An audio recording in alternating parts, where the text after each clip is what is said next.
let me introduce Matt Kaufman. Matt is a vice president and partner at the Mullings Group. He has 2 decades of experience in building innovative medical device companies around the globe.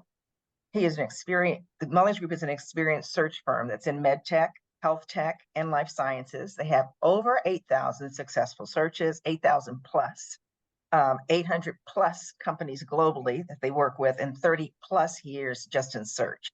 So Matt is not only a partner at the firm, he is a true partner with his clients, working alongside them every step of the way. And I can tell you, by working with Matt and his personality, that always shines through. He enjoys striving closely with individuals to see them achieve their career aspirations. So with a passion for the industry, Matt is also a proud member of MedTech Women and partners with several organizations internationally. He is the host of the Family Business Podcast, where he discusses how family and careers intertwine. He earned his Bachelor's of Finance from the University of Florida. I know he loves his alma mater. He was asked to speak back there recently. An MBA in e-commerce from Florida Atlantic University, and a doctorate of business administration in HR from Nova Southeastern University. So please help me in welcoming Matt. Thank you, Ingrid. Hello, Claudine. Where are you hiding? They kind of shanghaied me on this one, but I'm thrilled to be here. I love this organization and what it stands for. We're also heavily involved in MedTech Color, and we just believe in as being somewhat of a gatekeeper for opportunities, that we make sure the playing field is as level as possible. And so it starts with us. And so when asked to do this, I said, absolutely. So let me give you a bit of career sort of guidance. And this is going to apply to everyone. So whether you're 1 year in or 31 years in, I think there'll be some value. I don't mind being stopped and asked questions of any kind, clarifications, and obviously afterwards, if you want to reach out to me and ask me anything, this is what I do every day. All right, so there's an old joke. My dad tells me 1,000 old jokes. I know a lot of them. The one is, a dog chases a bus for months and months and months. Every day the bus runs by his house, the dog chases it. Finally, one day, the timing works out that the bus stops at a stop sign and the dog catches the bus. And now it's got a mouthful of bumper and doesn't know what to do. And that's what it is when your career starts. You've been chasing this for most of your life. You go to school, you start interviewing, you do all these things, you get a job. Now what? And so it becomes this adventure, if you want it to be.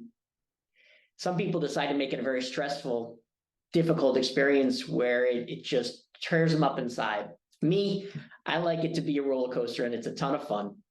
So for those of you who are either watching Nick at Night or are in my age bracket, you remember Welcome Back, Kotter. John Travolta was the star of the show, and he was very young back then.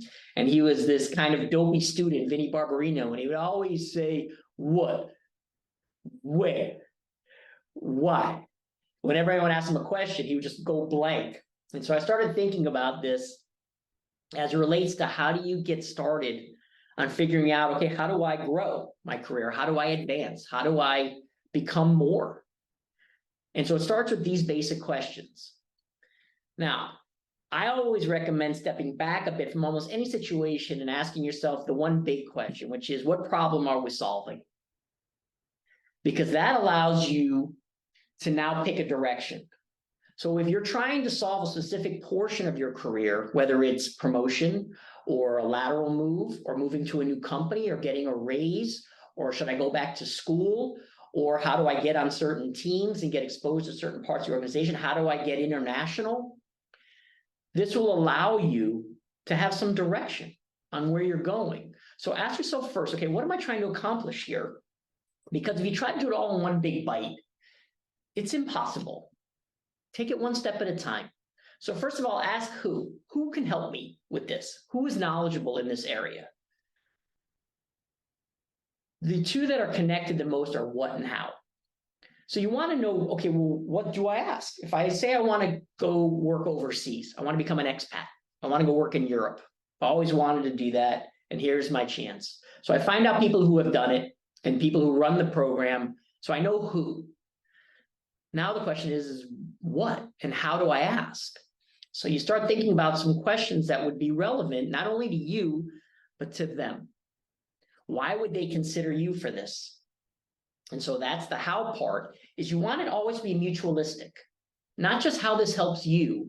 This is how this helps me, and in turn helps the company.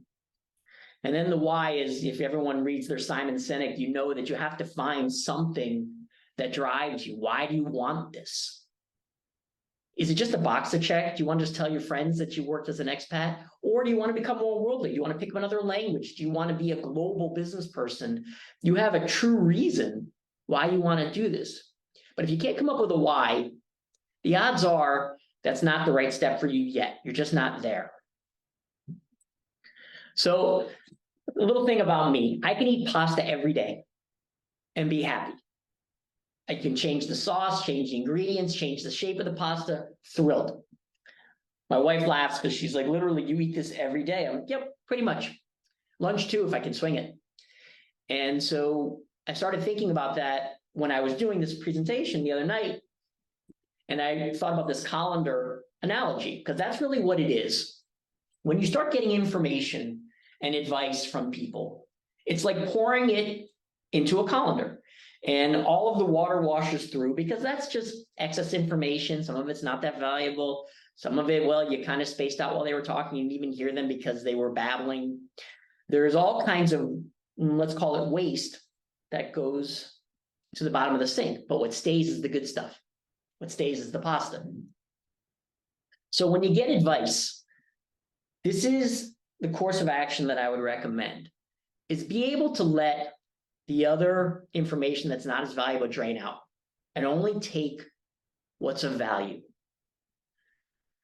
Here's what happens. When you go to your parents, your spouse, your siblings, your friends, the people you work with, even your mentors and your boss, you know what they do? They give you advice on what they would do. They couch it in, here's what I think you should do. Something smells. That's not what they're saying. They're saying what they would do in that scenario. So you've got to find people in your life that'll give you an objective opinion with zero bias, where they think about how this affects you. Because as soon as you hear them start to talk, I can pretty much guarantee you they're going to be thinking about, well, I wouldn't take that much risk. I wouldn't take less salary to take more equity. I wouldn't take less salary to take more commission. I wouldn't leave the academia to go into the business world. That's because that's what they would do. Always remember that this advice is for you. And if you get the vibe that the person's giving you advice on what they would do, you got to find somebody else. Find somebody who's not afraid to tell you your baby's ugly. It's important to have somebody in your life that just will tell you, hey, look, that skirt, that suit, that cologne you're wearing is awful. Because that means they care about you. They're trying to tell you straight. And usually comes from an unlikely source. Sometimes it's an uncle you barely know, or your friend's dad, who just happens to be a sharp guy but barely speaks. That's where the good advice comes from. The quiet folks. And definitely act on it. Don't waste it. Someone gives you good advice, use it. There's so much that's going to happen in your life. Someone's going to give you something great. You're going to say, wow, that's fascinating. I'm going to write that down. And then you let it sit. Take advantage of it. You just got a gem there. Do something with it. So knowing where to grow is the next step from there. They start giving you advice on what you can do and what you should do and how to get better and how to get to where you want to go. The hardest part in it is to hear a hard truth. And I would pass that on to you as some life lessons.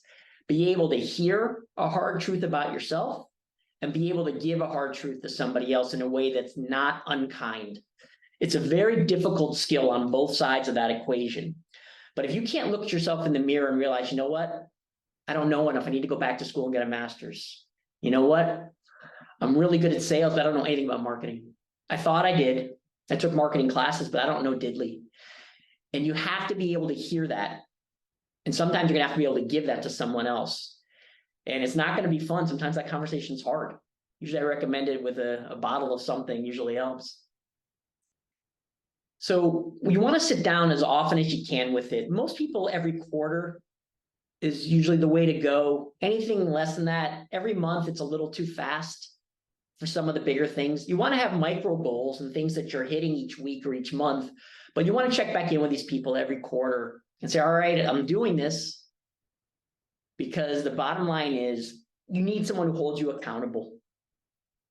It's very hard to do this by yourself. Look at the difference between working out alone and working out with somebody that you love working out with. You're going to want to go to the gym regularly with that person, or if it's a trainer, somebody who's getting you motivated. But if you have to go by yourself every 6 a.m. and go hit the gym, come on, you and I both know you're not going to go every day. But if somebody said, I'm going to meet you there, or somebody said, you better be here because you're paying me, you're going to make it. So find someone who holds your feet to the fire a bit. So one of the great things in this world is the ability to learn every day. It exists in everything that you do. Because I can assure you, the one thing that I can guarantee you in this lifetime is you don't know everything. The best way is to ask questions all the time. I drill my kids, they're teenagers now, and they are grateful now, they regretted it then. But I always said, have your hand up. Be the one to ask. Not just why, but ask why not. Because sometimes asking why, it sounds almost like complaining at times. But why not sounds positive. Why not says, why can't we do that? Let's go for it. So think of things in terms of the way that you ask. There are no end to the number of classes available between the Khan Academy and YouTube and all kinds of, there are those boot camps for software out west. There's a ton of those. And then there's traditional school, all the universities, go back and get your master's or your doctorate. I've done all of these pretty much. And I still don't know everything by a long shot. But it's only because I remained, as the prior speaker said, it's curiosity. You never stop wanting to know. You don't ever know enough. And it shows when people are interviewing you and speaking to you about opportunities internally for promotions and such, when they see that you're taking these proactive steps to be more, especially on your own dime and your own time, that's where the difference between you and the person next to you is that you're not just going home and watching Netflix. No offense to Netflix. It's wonderful. It's supposed to be hard. If you guys ever watch League of Their Own with Tom Hanks and Madonna, Gina Davis, a great baseball movie about a women's baseball league back in the war. And Tom Hanks gives her that line. She said, it's just too hard. He says, that's what makes it great. It's supposed to be hard. The hard is what makes it fantastic. So do hard things. Take the project no one else wants to take. That's where the difference comes in your career on how you get noticed. And above all else, practice. One thing we've noticed in our recruiting firm here, the really successful people all have one thing in common. They love to practice. They're not just great athletes, great dancers, great singers, great at whatever hobby they do, whether it's chess or debate or play guitar. They love the day-to-day practice, because life at the end of it all, it's kind of a grind. And if you're okay with that, in essence, it's just practice. You're going to do well, but you have to embrace the practice. You can't just be a game day player or someone who likes to dance at the recital, but you don't like to dance for the months up to that. You got to love it every day. So when I was a kid, I played a bunch of board games, and this was one of them. I don't know if you all have ever played this, but Risk is a great game about, in essence, taking over the world. And risk is something that's going to exist for the rest of your career. For every choice you make, you're never going to mitigate it. So if you think you're going to find a risk-free opportunity, you're either mistaken, or you've been getting some bad advice from somebody, or you drank some Kool-Aid you shouldn't be drinking. There is always going to be risk. I mean, look at what's happened. Some of the biggest corporations in the world have done RIFs. Some of the smallest corporations in the world that seemed so much promise never got funding. Some of the mid-sized companies that seem like they're going to go on forever just got acquired, and now there's redundancy and there's no role there for you. There's risk everywhere you live, every job you take, every school you go to, every party you go to, every relationship you try to make, everything you do in your life, there's risk. So expect it, accept it, embrace it. It's what makes it fun. If there was no risk, what would be the point? It'd be pretty boring if you knew exactly what was going to happen. The question is how do you determine where is the risk? And that comes from the way that you dive in when you interview for a company. Ask great questions. When's your next financing expected? What's your burn rate? How many people are working here? How many people are you expecting to hire? When do you think we're going to have any headwinds? Will there be clinical headwinds, regulatory headwinds, reimbursement headwinds? Do you think there's competition in the market that we should be aware of already? Start paying attention to where the risk is, not how to get rid of it. You can't. But if you know where it is, then you know how to work through it.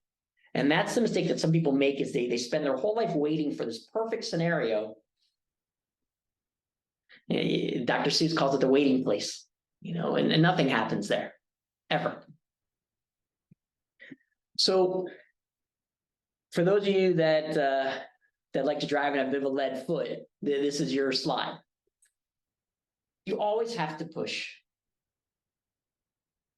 Celebrate when good things happen, and you can get frustrated when they don't. You're allowed to have a pity party for a little bit. Get back at it, especially when good things happen. There's a tendency to get complacent. I just got promoted. I'm going to bask in my own magnificence. I'm not going to do anything for a month or two. Why? Give yourself a day, go to dinner, have some fun with some friends, then start making your plan for your next development. That doesn't mean not throw yourself at this new position that you work so hard to get. Of course, you're going to be as productive as possible. You're going to be as helpful as possible. You're going to learn as much as you can, but you need to start thinking about what comes after this. And you're better to start earlier. And here's why. If you start with the right habits, you don't know any other way. But if you feel like you're going to wing it and in 3 months you get it figured out, well, then you've already established the bad ones. It's like trying to play golf and not take any lessons ahead of time. You're going to be swinging your club all over the place. You're going to be really frustrated. And you're not going to figure it out for months and months and months. But if you take golf lessons the first week, within a month, you're going to be hitting the ball straight. Make sure that you never forget who got you there. Because those people were looking out for you. And I could tell you the easiest way to lose a friend or a mentor or someone who cares about you is to not appreciate what they did, even if it's small. Always speak highly of them to anyone who ever asks you. Always bring up their name when an opportunity comes up. Try to return the favor, because at one point you may be on the same level as them. Try to always be a person who has a long memory. There's a reason why I call my parents every day and they're 82, because I've never forgotten what they've done for me. I have a long memory for a very short guy. There is a reason that you are where you are. Most of the time, it's a specific type of talent or skill that you have, or just a certain type of drive or determination on top of your skill set. Make sure that you keep that, because it wasn't an accident that got you there, but it is an accident that gets you out of there if you stop working towards the things that make you strong. Make sure that you hang on to the things that got you to where you are. One thing I love about MedTech Women, which organization I'm a part of, is that they are perpetually reaching back, always trying to see how can I help someone else get to the VP level, get to the C-suite, get on a board. Always, always, always reaching back. Everyone in that organization that I know, they are an amazing group of people. Ingrid was there at the event, and so was Claudine. You saw what an amalgamation of human beings that was. And the reason that that organization is successful as it is because they are perpetually trying to find ways to build a bridge. They're already there. They don't need to do it. They've already made their money. They do it because they know if they want something sustainable, they have to bring people with them. Make sure if you're earlier in your career and you're starting to see this, pay attention to how other people do it. Invite everybody to your meetings. Invite everyone to your parties, your happy hours, your events. Be inclusive in every way. You see someone sitting by themselves, go sit down next to them. Find something in common. Look on LinkedIn and see where they went to school. See where they went to some of the organizations that they're a part of and things that you can connect with them. Bring them out. Be the person that somebody looks up and sees you come in the room and they smile because you're here, because they know that somebody who makes me comfortable is here. And you may be the reason that that person speaks up at a meeting. You may be the reason that person gets noticed. because you made them feel comfortable. Make the effort. And that goes along with being generous with your time. If somebody invites you somewhere and you can make it for an hour, go. If someone makes an optional meeting and you've got the time, go. Be supportive. It will come back to you. It will absolutely come back in spades. All right, so go live life. Don't let life live you. I'm a huge believer in that. It's not going to knock on your door. It's not. Go get it. The person you marry is the most important career decision you're going to make. So for those of you that do decide to take the plunge, ask some really hard questions. What happens if I make more money than you? What happens if a career opens up in Chicago? What happens if I get fired? What happens if I don't want to do this anymore? All these kinds of things. Have these conversations. Young people are smart. Old people are smart. Listen to both. And the last thing is what I said earlier, which is what got you today won't keep you there. Keep learning. Even if it's high-tech, social media content, young people stuff, don't let yourself age out. That's it. That is my TED Talk for the day. Go get them.